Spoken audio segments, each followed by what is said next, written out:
सम्मान्य सभामुख महोदय, नेपालको संविधानको धारा 76(5) बमोजिम 5 राजनीतिक दलहरूको सहकार्यमा सम्मान्य प्रधानमन्त्री शेरबहादुर देउपाको नेतृत्वमा निर्माण भएको वर्तमान सरकारलाई राष्ट्र, जनता र संविधानको रक्षा गर्ने चुनौतीपूर्ण कार्यभार प्राप्त भएको छ।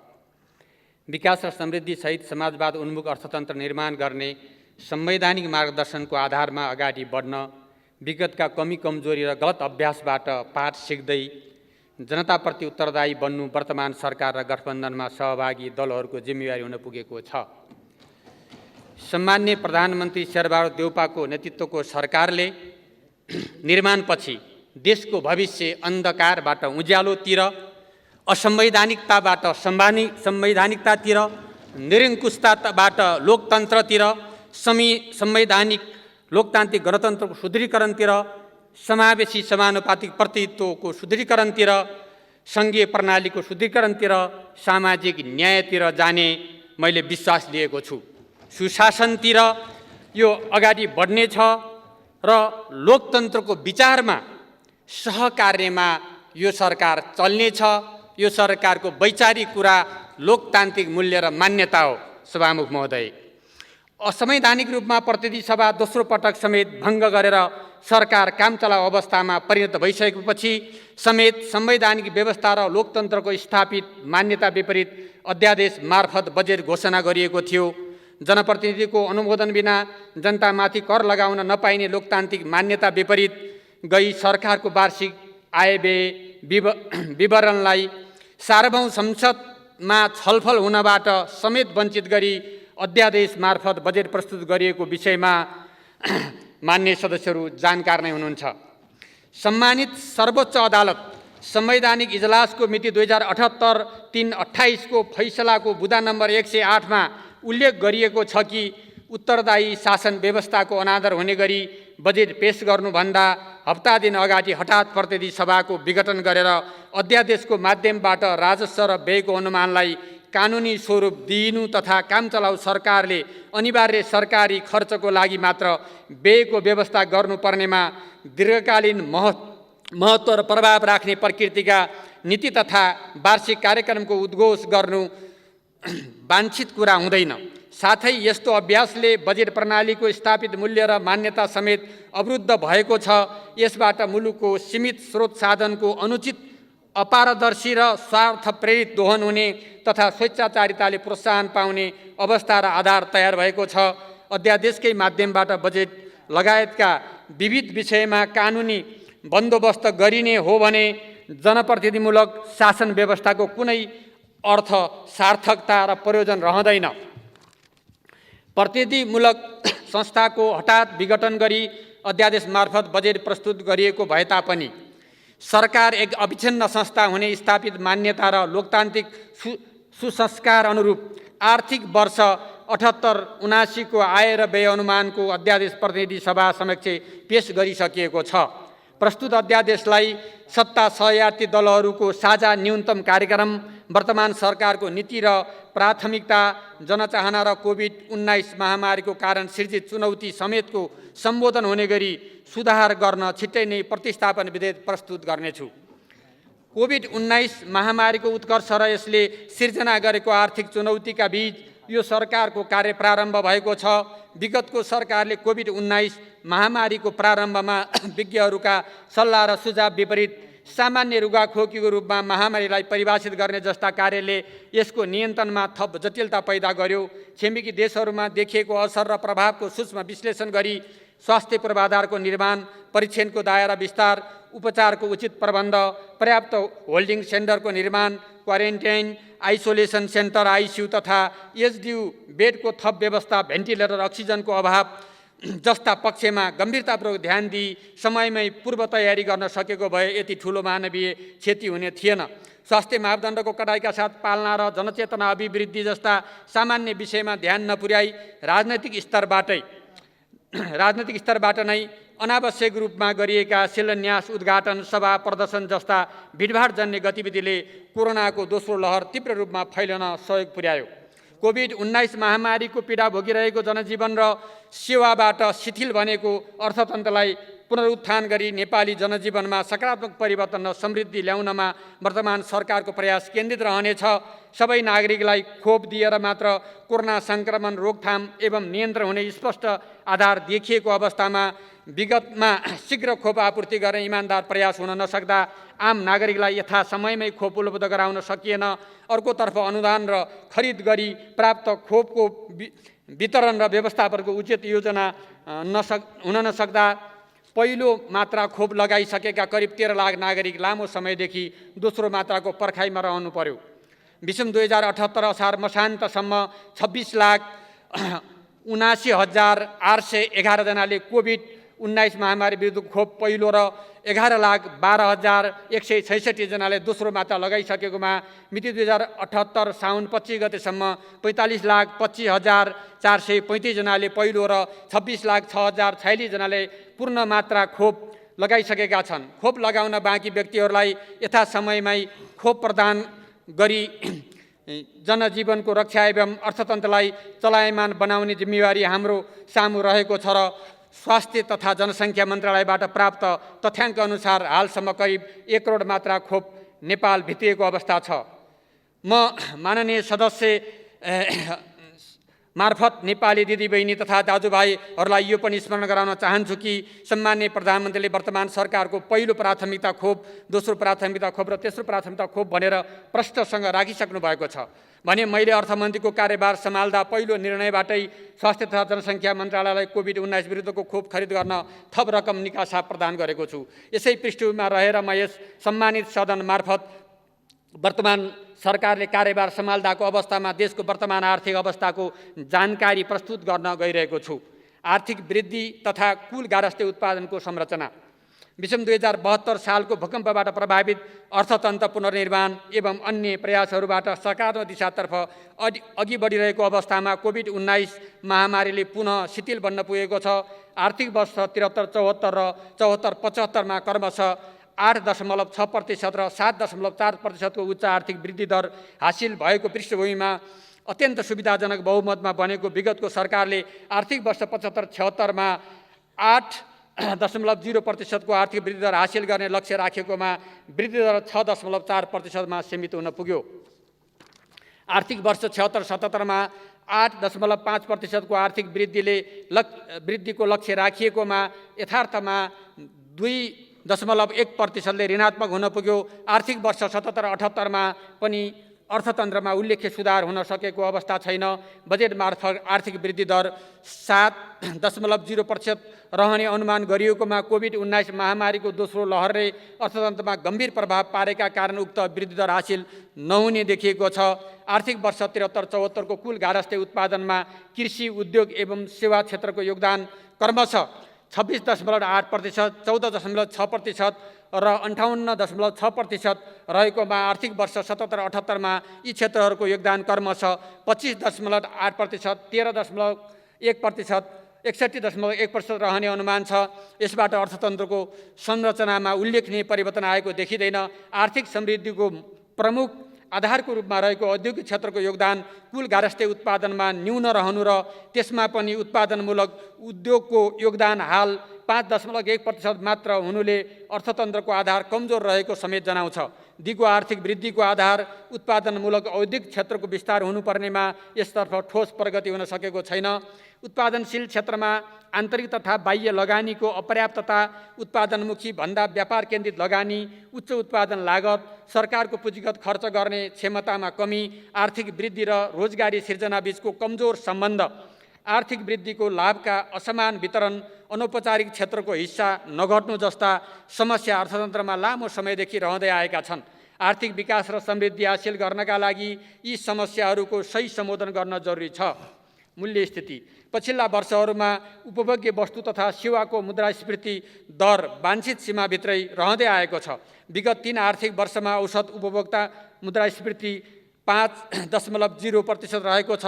आर्थिक वर्ष 73-74 मा औसत उपभोक्ता मुद्रास्फीति 4.4% रहेकोमा आर्थिक वर्ष 77-78 को 11 महिनाको उक्त मुद्रास्फीति 3.6% रहेको छ। तथापि पछिल्लो समयमा आर्थिक गतिविधिमा हुँदै गरेको विस्तार तथा अन्तर्राष्ट्रिय बजारमा पेट्रोलियम पदार्थमा भएको मूल्य वृद्धिका कारण नेपालको समग्र मुद्रास्फीति बढ्ने जोखिम देखिन्छ। उपभोग, बचत तथा पुँजी निर्माण। विगत केही वर्षदेखि नेपालीहरूको औसत उपभोग दर उच्च रहँदै आएको कारण पुँजी निर्माणले अपेक्षित गति लिन सकेको छैन। आर्थिक वर्ष 73-74 को कुल गारस्थे उत्पादनमा उपभोगको अनुपात 87.0% रहेकोमा आर्थिक वर्ष 77-78 मा उक्त अनुपात 93.4% रहने अनुमान छ। त्यसैगरी आर्थिक वर्ष 73-74 को कुल गारस्थे उत्पादनमा गारस्थे बचतको अनुपात 13.0% रहेकोमा आर्थिक वर्ष 77-78 मा उक्त अनुपात 6.6% रहने अनुमान छ। साथै आर्थिक वर्ष 73-74 को कुल गारस्थे उत्पादनमा राष्ट्रिय बचतको अनुपात 41.7% रहेकोमा आर्थिक वर्ष 77-78 मा उक्त अनुपात 31.4% रहने अनुमान छ। यसले अर्थतन्त्रमा बचतको अंश अपेक्षाकृत रूपले वृद्धि हुन नसकी पुँजी निर्माण सुस्त भएको देखाउँछ। नेपालको विकास प्रयासमा पुँजी निर्माणको न्यून दर र पुँजीको उच्च लागतले समेत प्रतिकूलता सिर्जना गरेको छ। आर्थिक वर्ष 73-74 मा कुल गारस्थे उत्पादनमा कुल स्थिर पुँजी निर्माणको अनुपातमा 30.6% रहेकोमा आर्थिक वर्ष 77-78 मा उक्त अनुपात 27.3% रहने अनुमान छ। त्यसैगरी आर्थिक वर्ष 73-74 मा कुल स्थिर पुँजी निर्माणमा सरकारी क्षेत्रको अनुपात 7.9% रहेकोमा आर्थिक वर्ष 77-78 मा उक्त अनुपात 4.9% रहने अनुमान छ। यस सन्दर्भमा कुल गारस्थे बचत तथा राष्ट्रिय बचत वृद्धि गर्दै पुँजी निर्माणलाई तीव्रता दिनु सरकारको मुख्य लक्ष्य हुनेछ। सरकारी खर्च बढ्दै गए पनि चालु खर्चको तुलनामा पुँजीगत खर्च बढ्न सकेको छैन। आर्थिक वर्ष 74-75 मा सङ्घीय सरकारको कुल खर्च रु 10 खर्ब 87 अर्ब हुँदा पुँजीगत खर्च 24.9% भएकोमा आर्थिक वर्ष 77-78 मा सङ्घीय सरकारको कुल खर्च रु 11 खर्ब 80 अर्ब हुँदा पुँजीगत खर्च 19.3% मा सीमित हुन पुगेको छ। त्यसैगरी आर्थिक वर्ष 74-75 को कुल खर्चमा चालु खर्चको अनुपात 64.1% रहेकोमा आर्थिक वर्ष 77-78 मा उक्त खर्च 72.1% पुगेको छ। आर्थिक वर्ष 73-74 मा पुँजीगत खर्चतर्फ विनियोजित रकमको 66.9% प्रगति हासिल भएकोमा आर्थिक वर्ष 75-76 मा उक्त खर्चमा 76.9% प्रगति हासिल भएको थियो। आर्थिक वर्ष 76-77 मा पुँजीगत खर्चको प्रगति घटेर 46.3% मा सीमित रह्यो भने आर्थिक वर्ष 77-78 मा 64.7% मात्र खर्च भएको अवस्था छ। बजेट कार्यान्वयन क्षमतासँग मेल नखाने गरी प्रचारात्मक ढङ्गले बजेटको आकार वृद्धि हुँदै आएको छ। त्यसमा पनि आर्थिक वर्षको अन्तिम महिनामा उल्लेख्य खर्च हुने गरेबाट वित्तीय अनुशासन कायम गर्न कठिनाइ उत्पन्न भइरहेको तथा बजेटको प्राथमिकता र कार्ययोजना अनुरूप खर्च हुन नसकेको देखिन्छ। विगत 5 आर्थिक वर्षको असार महिनामा औसत खर्च कुल खर्चको 23.1% रहेकोमा आर्थिक वर्ष 77-78 को असार महिनामा त्यस्तो खर्च 22.23% रहेको छ। विनियोजित बजेट खर्च हुन नसकी अपेक्षित उपलब्धि हासिल हुन नसकेको अवस्था एकातर्फ छ भने अर्कोतर्फ वर्षेनी बजेटभन्दा बाहिर गएर स्रोत सुनिश्चितता सहमति दिएको छ। उदाहरणका लागि चालु आर्थिक वर्षमा सडक पूर्वाधारतर्फ झन्डै रु 3 खर्बको र रेल पूर्वाधारतर्फ रु 57 अर्बको विनियोजन बाहिरको स्रोत सुनिश्चितताको दायित्व बाँकी रहेको छ। कोषको अवस्थामा ध्यान नदिई बजेट निर्माण गर्ने गरिएको कारण बजेटप्रतिको विश्वसनीयता प्रश्न उठ्ने गरेको छ। विषम 2074 चैत्रमा तत्कालीन सरकारले जारी गरेको श्वेतपत्रमा सो आर्थिक वर्षको अन्त्यमा कोष रु 48 अर्बले सञ्चित घाटा रहेको उल्लेख छ। तर त्यसमा सुधार आउनुको सट्टा यस्तो घाटा आर्थिक वर्ष 76-77 मा रु 2 खर्ब 16 अर्ब पुग्न गएको थियो। आर्थिक वर्ष 77-78 को अन्त्यमा बचत हुन जान सक्ने देखिएको रु 73 अर्ब मध्ये सम्पूर्ण रकम सञ्चित घाटा घटाउनमा उपयोग गर्ने हो भने पनि कोष रु 1 खर्ब 43 अर्बले घाटा रहने देखिन्छ। यसबाट बजेट योजना, वित्तीय उत्तरदायित्व र स्रोतको परिचालनमा विचलन आएको देखिन्छ। राजस्व परिचालन आर्थिक वर्ष 77-78 मा कुल राजस्व रु 9 खर्ब 38 अर्ब सङ्कलन भएकोमा सङ्घीय राजस्व राजस्व रु 8 खर्ब 29 अर्ब रहेको देखिन्छ, जुन चालु खर्च धान्न समेत पर्याप्त देखिँदैन। विगत आर्थिक वर्षहरूमा राजस्व सङ्कलनमा वृद्धि भए पनि यसलाई दिगो मान्न सकिने आधार छैन। नेपालको राजस्व मूलतः आयातमा आधारित रहेकाले आयात बढ्दा राजस्व बढ्ने र आयात घट्दा राजस्व घट्ने प्रवृत्ति छ। विगत केही वर्षदेखि कुल गारस्थे उत्पादनको अनुपातमा कुल राजस्व परिचालन बढ्दै गएको भए तापनि समग्र राजस्वमा आन्तरिक राजस्वको अंश बढ्न नसक्दा राजस्व परिचालनमा दिगोपना कायम हुन सकेको छैन।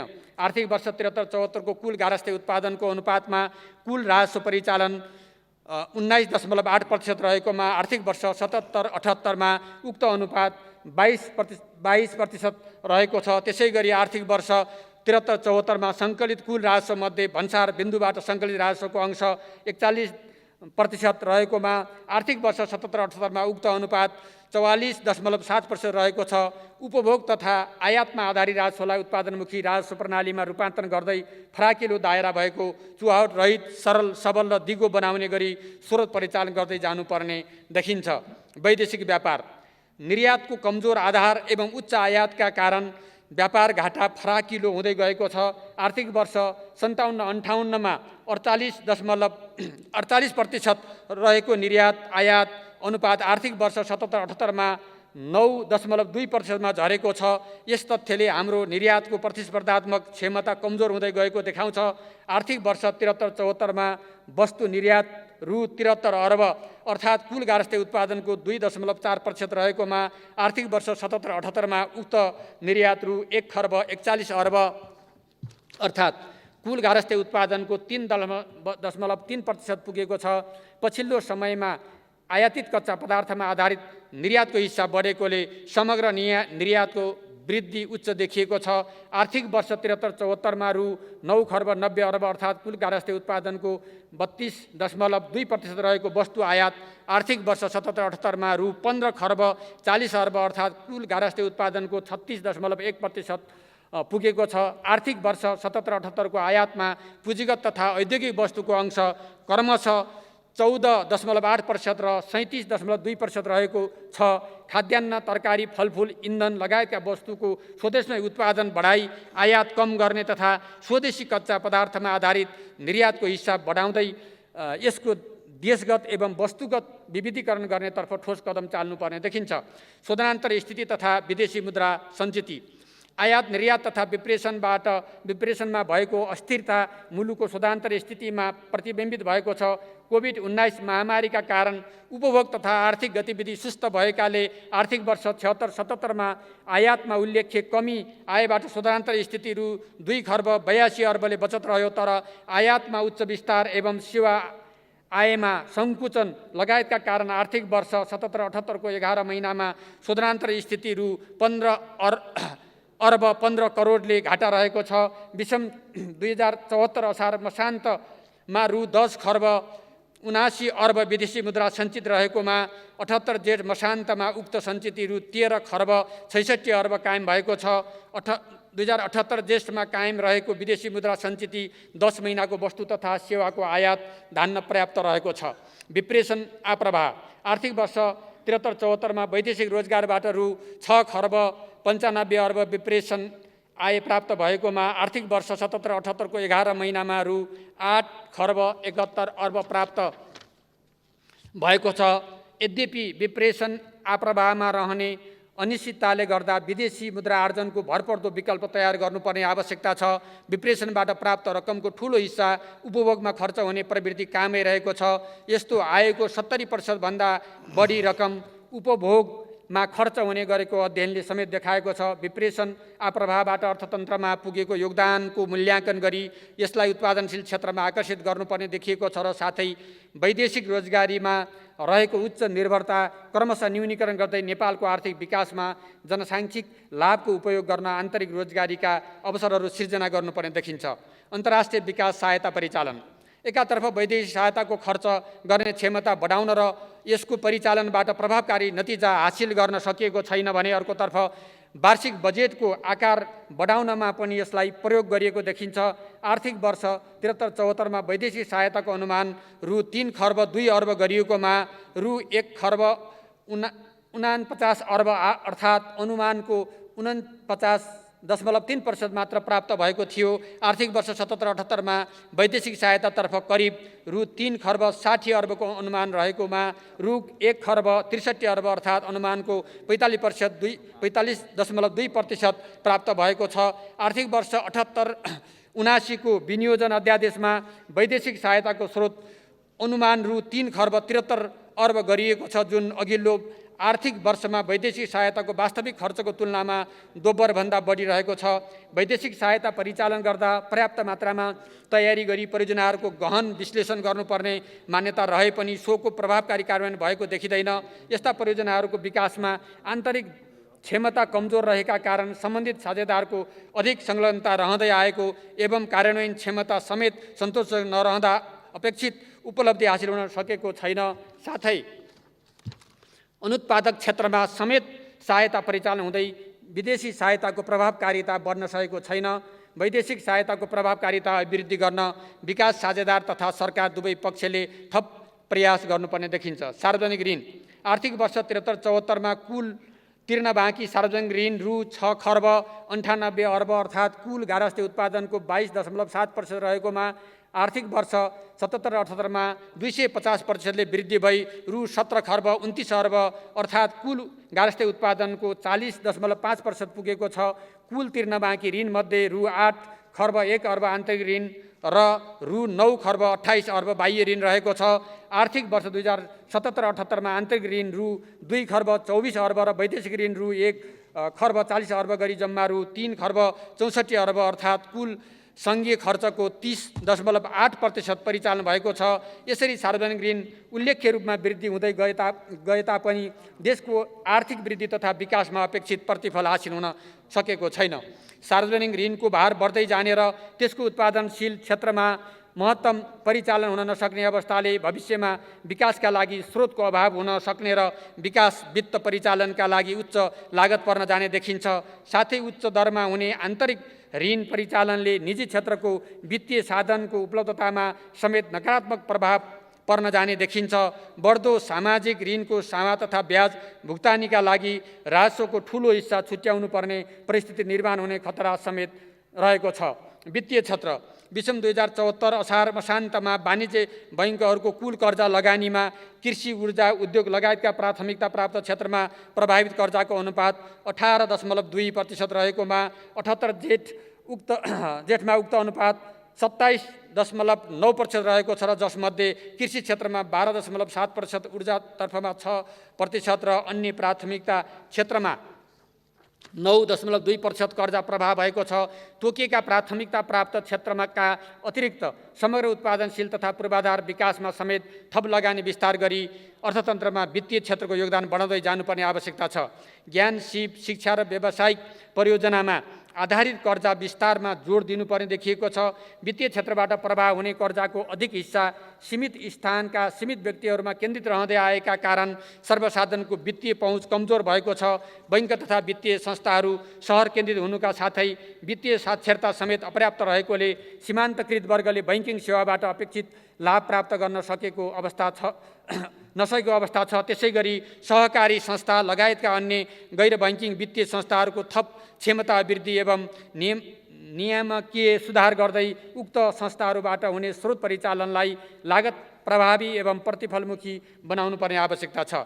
बिमा क्षेत्र जनसङ्ख्याको ठूलो हिस्सा बिमा सेवाको पहुँचबाट बाहिर रहेको अवस्था छ र उपलब्ध पछिल्लो तथ्याङ्क अनुसार आर्थिक वर्ष 77-78 को अन्तसम्ममा 27% जनसङ्ख्यामा मात्र बिमाको पहुँच पुगेको छ भने बिमा कम्पनीहरूले बिमा प्रिमियम बापत रु 1 खर्ब 53 अर्ब परिचालन गरेका छन्। आर्थिक वर्ष 77-78 मा कुल बिमामा लघु बिमाको अनुपात 6%ले रहेको छ र बिमाको क्षेत्र तथा बिमा सेवाका उपकरणहरूमा पर्याप्त विविधीकरण भइ नसकेका कारण साना मजौला तथा घरेलु व्यवसायहरूको संरक्षणको लागि आवश्यकता अनुसार लघु बिमा सेवा प्रदान गर्न सकिएको छैन। पुँजी बजार विषम 2076 असार मसान्त 1259.0 बिन्दुमा पुगेको नेप्से परिसूचक विषम 2077 असार मसान्तमा 1362.4 बिन्दु कायम रहेको थियो। विषम 2078 असार मसान्तमा उक्त परिसूचक 2822 0.7 बिन्दु कायम भएको छ र पुँजी बजारमा नयाँ लगानीकर्ताको प्रवेश एवं वित्तीय स्रोतको सहज उपलब्धता लगायतका कारण नेप्सी सूचाङ्कमा तीव्र वृद्धि भएको छ।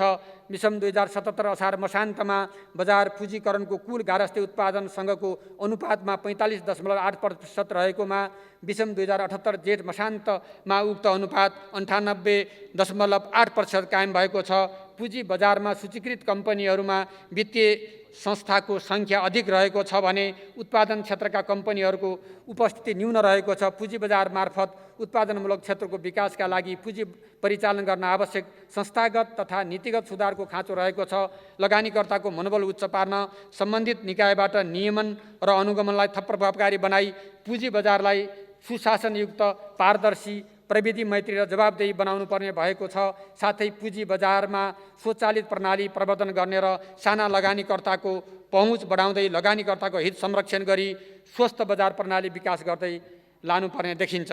सार्वजनिक संस्था सरकारले सार्वजनिक संस्थामा सभामुख महोदय, सरकारले सार्वजनिक संस्थामा गरेको लगानीको अनुपातमा प्राप्त प्रतिफल नगण्य रहेको छ। आर्थिक वर्ष 2077-78 को अन्तमा सार्वजनिक संस्थानमा सरकारको लगानी रु 6,54 अर्ब पुगेको छ। उक्त लगानीबाट 2% को हावारीमा मात्र प्रतिफल प्राप्त हुन सकेको छ।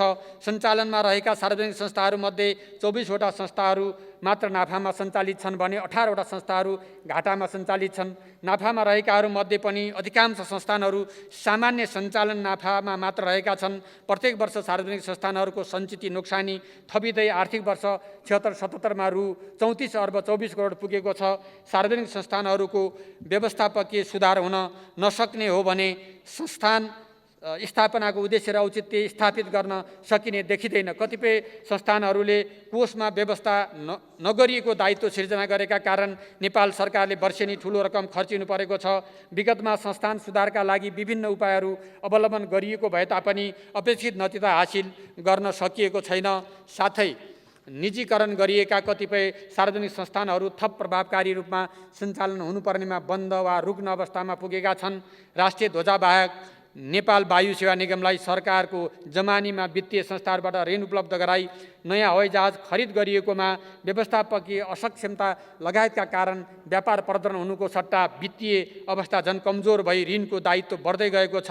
अतः नवीनतम व्यवस्थापकीय सिद्धान्त र स्रोतको समुचित उपयोग बीच सन्तुलन कायम हुने गरी सार्वजनिक संस्थाहरूको व्यवस्थापन सुधारसहित आत्मनिर्भर बनाउँदै लानुपर्ने देखिन्छ। वैदेशिक लगानी उपयुक्त लगानी मैत्री वातावरण सिर्जना हुन नसक्दा तथा प्रक्रियागत झन्झट कायमै रहँदा अपेक्षित रूपमा वैदेशिक लगानी भित्र्याउन सकिएको छैन।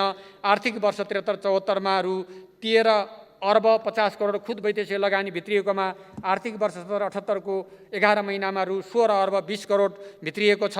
बाह्य लगानी आकर्षण गरी थप रोजगारी सिर्जना गर्ने तथा व्यवस्थापकीय एवं प्रविधि हस्तान्तरणका माध्यमबाट मुलुकको समग्र औद्योगिकरणको गतिलाई तीव्रता दिनुपर्ने आवश्यकता छ। त्यसैगरी मुलुकभित्र रहेको पुँजी परिचालन गर्न निजी क्षेत्रलाई प्रोत्साहित गर्ने र सर्वसाधारणसँग रहेको ससाना बचतलाई समेत पुँजी निर्माणमा उपयोग गरी आर्थिक विकासमा परिचालन गर्नुपर्ने देखिन्छ।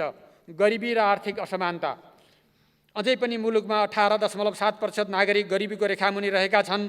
कोभिड-19 महामारीबाट आर्थिक गतिविधि र रोजगारीमा आएको सङ्कुचनका कारण गरिबी र सीमान्तकृत समूह सबैभन्दा बढी जोखिममा परेको छ।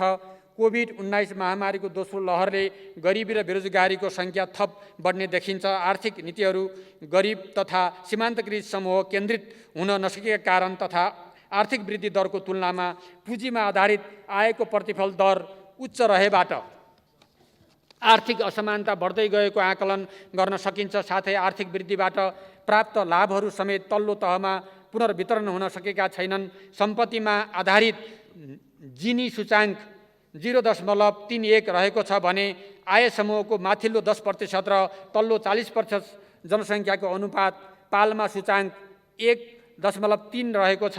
आर्थिक वृद्धि र सामाजिक न्याय सुनिश्चित गरी संविधानले परिकल्पना गरेको समतामूलक समाज निर्माण गर्न गरिबी निवारण र आय असमानता अन्त्य गर्ने गरी नीतिगत सुधार तथा साधन परिचालन गर्नुपर्ने आवश्यकता रहेको छ। सामाजिक संरक्षण र सुरक्षा।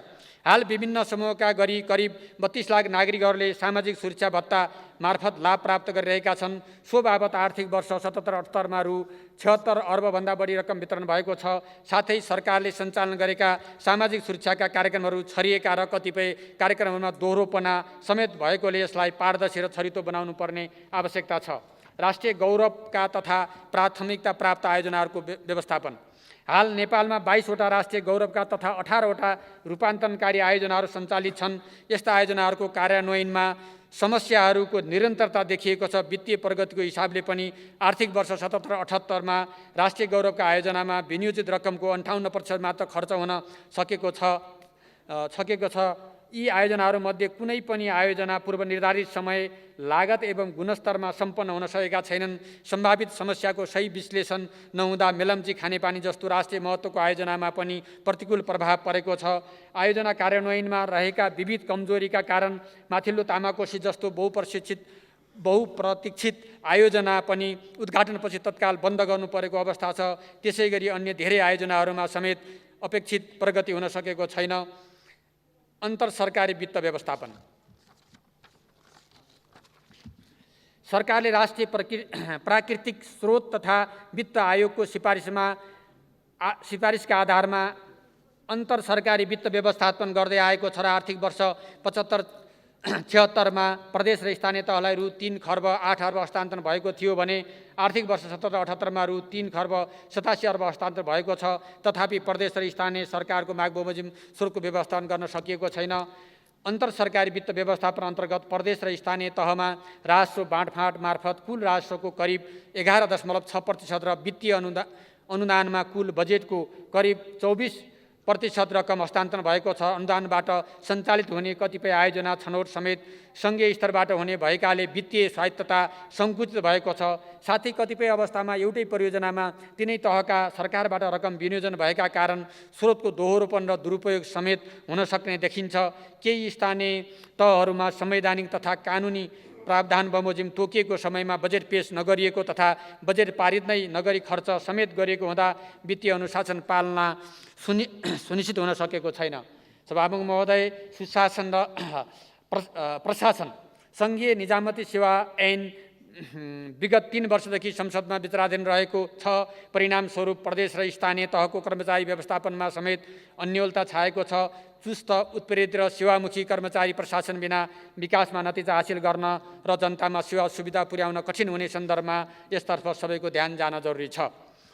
भ्रष्टाचार मुक्त सार्वजनिक सेवा प्रवाह आजको प्रमुख आवश्यकता हो। सार्वजनिक एवं समाजका अन्य विविध क्षेत्रमा भ्रष्टाचार व्याप्त रहेको भन्ने आम धारणा रहनुले सुशासनमा ठूलो चुनौती खडा रहेको छ। महामारीको सुरुवाती चरणमै स्वास्थ्य सामग्री खरिद जस्तो संवेदनशील विषयमा समेत भ्रष्टाचारको प्रश्न उठ्नु पक्कै पनि राम्रो होइन। भ्रष्टाचार निवारण र सुशासन सम्वर्धन गर्न गम्भीर कदम चाल्नुपर्ने देखिन्छ। कोभिड-19 को महामारीबाट प्रभावित क्षेत्र र पुनरुत्थान। कोभिड-19 महामारीबाट अर्थतन्त्रका विभिन्न क्षेत्रमा परेको प्रभाव न्यूनीकरण गर्ने उद्देश्यले बजेट तथा मौद्रिक नीति मार्फत विभिन्न राहत तथा सहुलियत कार्यक्रमहरू सञ्चालन गरिएका छन्। साथै सार्वजनिक संस्थानहरूबाट बिक्री वितरण हुने उपभोग्य सामग्री तथा सेवाहरूमा अनुदान तथा छुट प्रदान गरिएको छ। सरकारबाट घोषणा गरिएको सुविधा तथा छुटको उपयोग औपचारिक क्षेत्रमा आबद्ध व्यक्ति तथा समुदाय केन्द्रित भएका कारण गरिबीको रेखामुनि रहेका व्यक्ति, साना उद्यमी, किसान तथा सीमान्तकृत समूह यो सुविधा र अवसरबाट वञ्चित भएको समेत पाइएको छ। साथै कोभिड-19 ले आर्थिक तथा सामाजिक रूपमा सिर्जना गरेको प्रभावको तुलनामा राहत तथा पुनरुत्थानका कार्यक्रमहरू पर्याप्त हुन सकेका छैनन् अथवा राहत तथा सुविधाका विद्यमान सहुलियतहरूलाई कमी हुन नदिने गरी थप प्रभावकारी कार्यक्रम सञ्चालन गर्नुपर्ने देखिन्छ।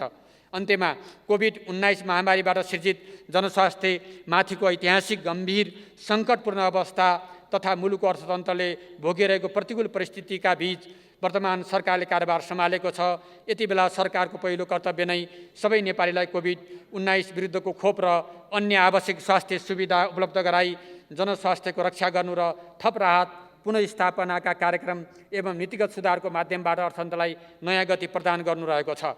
मैले माथि उल्लेख गरेका अर्थतन्त्रका समग्र परिसूचकहरूमा सुधार ल्याई जनताको गुमेको आशा र विश्वास पुनर्स्थापित गर्नुपर्नेछ। सरकारी साधन स्रोतमाथिको दोहन रोक्ने आर्थिक तथा वित्तीय अनुशासन कायम गरी सार्वजनिक खर्चलाई पुँजी निर्माण र सेवा प्रवाहमा सुधारमा केन्द्रित गर्ने र जनतामाथि पर्न गएको ऋणभार कम गराउँदै जाने विशेष प्रयास गर्नुपर्ने देखिएको छ। यसका अतिरिक्त मुलुकको तुलनात्मक लाभको क्षेत्रहरूमा बढी लक्षित रही त्यसमध्येको विद्युत उत्पादन, व्यापार तथा आन्तरिक खपत बढाएर उत्पादनशील क्षेत्रलाई प्रवर्धन गर्दै आयात निर्यात बीचको खाडल कम गर्नेतर्फ जोड दिइनेछ। साथै कृषि क्षेत्रको आधुनिकीकरण गरी यसलाई प्रतिस्पर्धी र व्यावसायिक बनाउँदै कृषिजन्य एवं स्वदेशी स्रोत साधनको महत्तम उपयोग, लघु, साना तथा मझौला उद्योग व्यवसायको प्रवर्धन गर्नेछ भने स्वदेशी पुँजीसहित वैदेशिक लगानीलाई समेत आकर्षित गर्ने गरी ठुला उद्योगको विकासमा विशेष जोड दिइनेछ। देशभित्रै स्वरोजगारी तथा रोजगारीका अवसरहरू सिर्जना गर्दै कृषक लगायत सीमान्तकृत गरिब र विभेदमा परेका जनताको मुहार फेरि संविधानले लक्षित गरे अनुरूप विकास र समृद्धि सहितको समाजवाद अर्थतन्त्र निर्माण गर्न सम्पूर्ण ध्यान केन्द्रित गर्नेछ। यस कार्यमा सरकारलाई सबैको साथ र सहयोग प्राप्त हुने भन्ने विश्वास लिएको छु।